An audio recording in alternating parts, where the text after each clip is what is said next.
આજે વહેલી સવારે દિલ્હી મુંબઈ હાઈવે ઉપર ગેરકાયદેસર રીતે કતલખાને લઈ જવાતા 33 પશુઓ ભરેલા આઈસર ટેમ્પો પ્રાણીમ ફાઉન્ડેશનના અગ્રણી નેહા પટેલ તથા સ્વયંસેવકોએ ઝડપી પાડ્યો હતો। દરમિયાન ગાડીનો ચાલક અને ક્લીનર સ્થળ ઉપરથી ફરાર થઈ ગયા હતા। અગાઉ પણ આ જ આઈસર માલિકીની ગાડી પશુ તસ્કરીમાં ઝડપાઈ હોવાની માહિતી મળી રહી છે। પ્રાણીમ ફાઉન્ડેશનના અગ્રણી નેહાબેન પટેલે જણાવ્યું હતું કે અમને માહિતી મળી હતી કે આ આઈસર ડીસાથી સુરત પશુઓને લઈ જઈને કતલખાને લઈ જઈ રહી છે। જે માહિતી મળતા પ્રાણીમ ફાઉન્ડેશનના સ્વયંસેવકો વોચમાં હતા। ખૂબ જ સમય રાહ જોયા બાદ માહિતી આધારિત આઈસર આવતા તેને પકડી પાડવામાં આવી હતી। જે બાદ પોલીસ કંટ્રોલને જાણ કરવામાં આવતા પોલીસ તરત આવી પહોંચી હતી। ભાયલી પોલીસની કામગીરીથી તેઓએ સંતોષ વ્યક્ત કર્યો હતો। નેહાબેન પટેલે વધુમાં જણાવ્યું હતું કે તંત્ર ગેરકાયદેસર કતલખાના દૂર કરે આવા તત્વો પાયલોટિંગ દ્વારા હેરાફેરી કરતા હોય છે।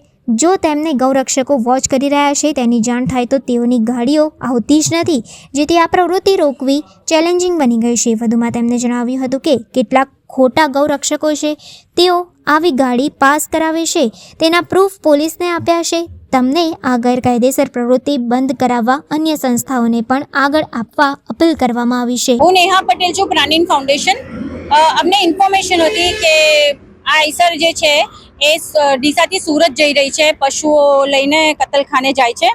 તો અમે એ રીતના વોચ પર હતા અને ખાસા સમય થયો અમે લોકોએ આપ્યા રોડ પર અને પછી આ ગાડી પકડાઈ છે। બહુ જ મહેનત લાગી છે આ ગાડી પકડવામાં, કેમ કે દિલ્હી મુંબઈ એક્સપ્રેસ હાઈવે માટે આ કસાઈઓ ખાટકીઓ પશુ તસ્કરો માટે એકદમ સેફ છે।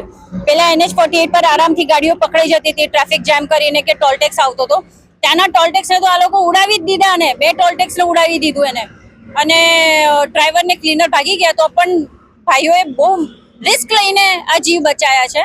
અને પોલીસ કંટ્રોલને જાણ કરી, પોલીસ તરત જ આવી ગઈ હતી મદદ માટે। આઈ થેન્ક ભાયલી પોલીસ, વડોદરા પોલીસ। હા, હું તંત્રને એવું કહીશ કે જે ઇલીગલ બીટ શોપ્સ ચાલે છે ત્યાં જ આ બધું જાય છે, આ ઇલીગલ કતલખાને જાય છે। તો કોર્પોરેશને તોડે બધા જ સિટીમાં, અને આજે દિલ્હી મુંબઈ એક્સપ્રેસ હાઈવે પર છે ત્યાં વોચ ગોઠાડી સિવિલ ડ્રેસમાં, કેમ કે પોલીસની ગાડીઓ એ લોકો ઓળખે છે। ખાટકીઓની પાયલટિંગ થાય છે, એ લોકોને એમ લાગે કે પોલીસ કે ગૌરક્ષક રોડ પર છે તો એ ગાડી આવશે જ નહીં, કાં તો ડાયવર્ટ થઈ જશે। તો આ બધા ઇશ્યુઝ છે કે આ રોકવા અમારા માટે બહુ ચેલેન્જ થઈ ગયું છે। અને મેં બીજી વસ્તુ કહું કે જે ખોટા ગૌરક્ષકો છે એ લોકો આ ગાડીઓ પાસ કરાવે છે।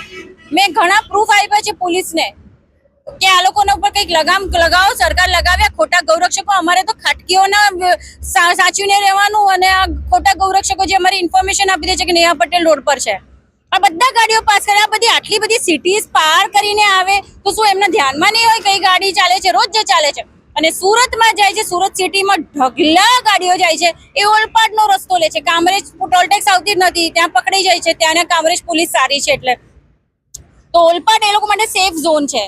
તો મારું એવું કહેવું છે કે સરકાર જે ઇલીગલ મીટ શોપ્સ છે એ લોકો ઉપર લગામ લગાવે, અને આ જે ઇલીગલ પશુઓ જાય છે એના ઉપર લગામ લગાવી શકાશે, કેમ કે અમે ઘણાને આ કામ કરતા છોડાયા છે।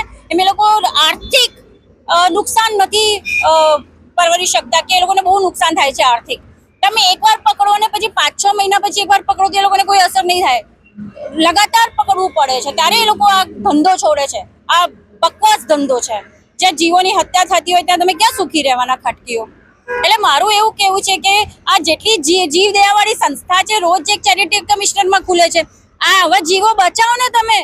અમારે પોલીસમાં જવાનું, ગાડીઓ પકડવાની, કોર્ટના ધક્કા ખાવાના, સાક્ષી પંચમાં કોઈ આવવા તૈયાર નથી। તમે કહો છો પોલીસ કેમ નથી પકડતી? પોલીસ આ પણ રીતે નથી પકડતી, અમને સાક્ષી પંચના તકલીફ પડે છે, ક્યાંથી લાવવાના? તો હિન્દુ સંગઠનો આગળ આવો, પોલીસ ડિપાર્ટમેન્ટને મદદ કરો કે અરે અમારે લિસ્ટ અમને સાક્ષી પંચમાં બોલાવો, અમને જ તકલીફ પડી રહી છે કોર્ટના ધક્કા ખાવા માટે। કોઈ નવું ફિલ્ડમાં આવતું જ નથી આ પકડવા માટે। કૂતરા, બિલાડા, મગર બધું અમે તો બચાવીએ જ છીએ, પણ આ કતલખાનાનું પણ બચાવો તમે, જે રિસ્ક છે। એટલે થેન્ક યુ સો મચ।